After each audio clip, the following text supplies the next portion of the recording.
Everyone wishes for silver and gold. Now that's my Santa, Burl Ives. Happy almost Christmas and happy Hanukkah to you, or Festival of Lights celebrations underway. Cindy Dole here, Home Wizards, and as we're gearing up for however you celebrate the holiday, you can't help but think about safety. And that's why we're talking with Mary Kay Oppie, who is the president of the Home Safety Council. So Mary Kay, as people are heading out today, perhaps getting that Christmas tree, we know that you want to pick one that isn't dry and that the needles aren't falling off, but what else should we look for? Are there certain types of trees that seem to hold up better than others? You know, I haven't heard that any particular line of tree is better than the others. If you can cut your own, of course, then you know that it's really fresh. Otherwise, you want to try to choose one that's been cut as recently as possible. When you get it home, again, cut another inch or so off the base of the tree, put it in a bucket of water, and let it sit in your garage or your driveway overnight so you can really soak up as much water as possible. Then when you bring it inside, continue to water it constantly until it stops taking in the water. Positioning your tree is important. You want to try to keep it away from a fireplace or heat source if possible. You might think about anchoring it with fish wire if it has a tendency to tilt a little, or if you have a pet that may be uncontrollable. With small children or little dogs or cats, there are actually gates that you can get now. You can also use these to go around a wood stove to keep little ones away from the tree completely. But it's really a matter of testing to make sure. I tell folks when they're choosing the tree, take your hand and curve it around like a C. Hold on to the branch and draw your hand down, holding on, rather firmly. And if you end up with a lot of needles in your hand, you know that the tree isn't fresh enough. Yeah. And I also like these automatic water feeding systems that they have online. There's some really silly ones that look like Little Santa or whatever. Yeah, but keeping that tree moist is really important. Now, let me tell you one thing about fire. A fire in your home at night, if you're sound asleep, you're very vulnerable. And that fire can actually grow from first ignition to flashover when everything in the room is on fire at once. Usually in somewhere under 3 minutes. It's possible for it to get to flashover within 3 minutes, which means you've got to make sure all your smoke alarms are working, that your smoke alarms are less than 10 years old. They do not last forever, so treat yourselves to new smoke alarms if yours are old, or if you're not sure how old they are. And then make sure that everybody in your family knows exactly what they do when those alarms go off. Children very often will sleep right through the alarm. So if you have children in your home, your job is to make sure you wake up, get to those kids, practice it till you know you can get everybody out within 3 minutes. So what is the main cause of a fresh Christmas tree catching fire?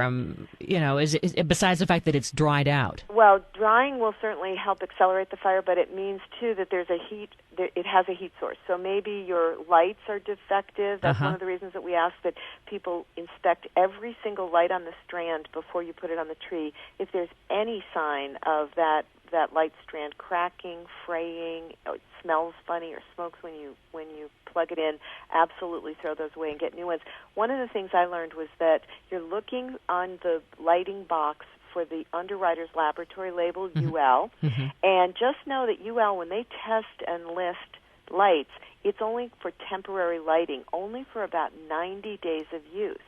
So every 3 years or so, we should be replaced. If we keep the tree up 30 days or so for the holidays, about every 3 years to be safe, we should be investing in new light strands. And I always worry when I see some of these lights that are imported from who knows where, if it's possible for them to forge that UL stamp. It is possible, and that's why, if the price of those lights are too good to be true, they're probably too good to be true. So make sure that you're purchasing your light strands from a reputable retailer, one you really trust, and, the very low cost, the 99-cent whatever, I would not trust those. Yeah, it's just not worth it. Yeah, it's not worth it. How about? I'm sorry. Go ahead. Go. Well, one more thing about the tree. Yeah. There's a organization, a federal agency called NIST, NIST. National Institute for Science and Technology. I love it.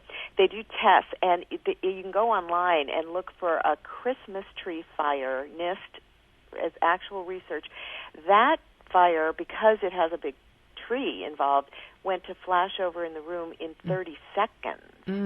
So after the holidays, we think about the tree ahead of time, but every day after the holidays that tree remains in your home, it's getting drier and drier and more dangerous. So plan on taking the tree down very soon after the holidays. Or at the very least, take the lights off or something. Yes, exactly. And what about artificial trees? I know that it's important to look for the label that might say fire resistant if that's possible, but what about the safety of lighting an artificial tree? Again, you're looking for the UL laboratory listing.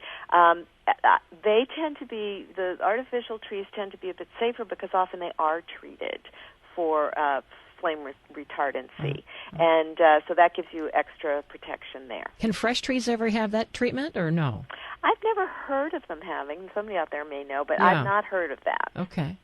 Then, all right, how about the outdoor holiday lights for all you guys and gals who are getting up on the ladder and climbing up today? Okay, so here's the rule. Yeah. It's called, if you're using an extension ladder outside, it's called the 4-to-1 rule.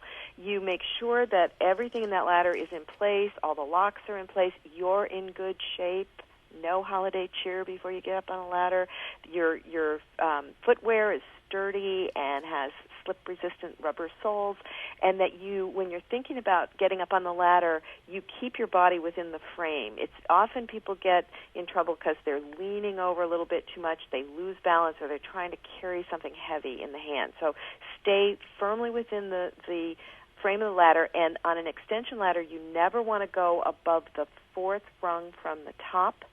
On a little step ladder, stay below the 2nd step from the top. You just never, ever get on the tippy top of that ladder. And the 4-to-1 rule that I was telling you about, means that for every 4 feet up the side of your home, you position the ladder, you bring the base of the ladder out 1 foot. That'll give you the proper proportion, the proper stability for your ladder. Okay, we're going to have a quiz at the end of the show on that one. I know, 4-to-1. All right, what about the lifespan for outdoor lights? Is the same true, or can Yes, I believe it's about the same, but look at the box. That's why when folks buy new lights, which should be every couple of years, I like to keep at least one of the boxes, date it, so you know when you actually did buy those, and read the box, because they'll give you instructions, all kinds of really important information, how many strands can safely be connected together with this type of light. The UL has a thing, and I'm hoping I get it right. If it's red, there's like a hologram on it, and if it's red, it means it's okay to use it both outdoors and indoors. Green, only indoors. I think I have that right. I'm sure you do. And in terms of keeping the lights on or off, I know that in terms of just saving energy, you're probably a fan of having them on a timer and turning your outdoor lights off before you go to sleep, but also as a fire safety. Is absolutely that true. Do you hear a lot of house fires caused purely by outdoor Christmas lights? Yes, and a lot of times one of the reasons is that people, they're not just for the holidays anymore. People tend to leave them well, up. There is, I know. Way too long. So it's really important to kind of follow the rules. Anything electrical. Another big source of fires all year round, heating. So if you're using electric space heaters, make sure, again, that you turn them off when you go to sleep or leave the room, because that's another thing, like a lit candle. You just don't want to turn your back or lose track of those. All right. Now, in terms of us entertaining people and having guests, 9 times out of 10, people will be spending the night over at our homes because it just makes sense. It's late at night, maybe we open presents at midnight, all the excitement. And so everyone's conked out and goes to bed. But when and how do we say to everybody, okay, if God forbid something terrible happens, this is what you do? What I do is when people arrive in my home or at my office, if you visited me in my office, I would show you where we would go to get out if the alarm system went off. It's just something you should, any place you are, you should always just be thinking, okay, if the alarm system went off, where's my closest exit? And believe me, that works.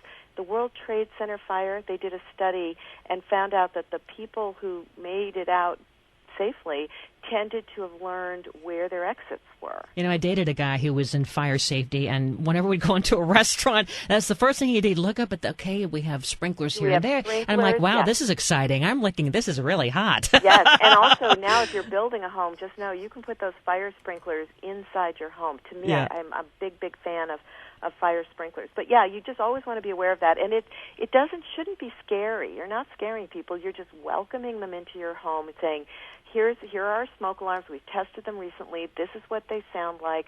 If they go off, here's our plan, and actually walk them through. Our meeting place is outside. It's away from the house, and it's in front where the firefighters can find us. We'll all meet here. Mm-hmm. Then if not everybody reports to your meeting place, you tell the fire service somebody's still inside. You don't ever go back inside a burning building once you're safely out, because without the right kind of equipment and training, you'll probably not survive. Heck, we can make it like a trivia mixer, Yeah, it's just something we kids. And the other thing, sometimes parents worry that it's going to scare children. Yeah. They're doing fire drills at school all the time. True, that's true. So, boy, that Mary Kay, she is a party animal. Wherever she goes, she's talking about safety first thing. It's true, actually.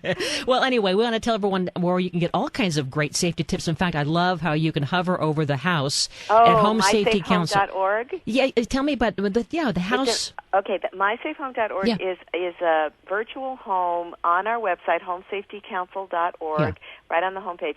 You can go room by room, and we'll point out the things that can be dangerous in each of these rooms and tell you how you can be safer, and very importantly, protect the people you love from these accidents. Awesome. Well, thank you, Mary Kay Oppie, and we'll look forward to having you again soon, and you have a great holiday season, okay? And have a safe one, Cindy, You too. Thank you. All right. Well, as we now go from safe holidays to just great, gorgeous, and the best deals ever.